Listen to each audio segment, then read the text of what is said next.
વિદ્યાર્થી મિત્રો, ગયા પીરિયડમાં આપણે શેના વિશે શીખ્યા?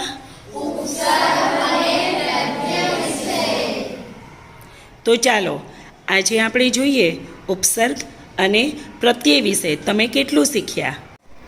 મૂળ શબ્દના આગળ કોઈ અક્ષર કે શબ્દ લાગવાથી બનતો નવો શબ્દ જે તેના અર્થમાં પરિવર્તન લાવે છે તેને ઉપસર્ગ કહે છે. દાખલા તરીકે કપટ, કદર અને કલ્પના. મૂળ શબ્દની પાછળ કોઈ અક્ષર કે શબ્દ લગાવવાથી બનતો નવો શબ્દ એટલે પ્રત્યય. જેમ કે ગુણવાર, ગુણધર્મ અને ગુણવાન. બોલો બોલો પૂર્વ પ્રત્યય ક વાળા શબ્દો.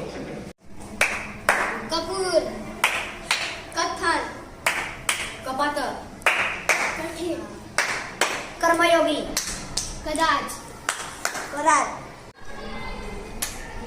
કલાકાર, કલ્પના, કર્મઠ,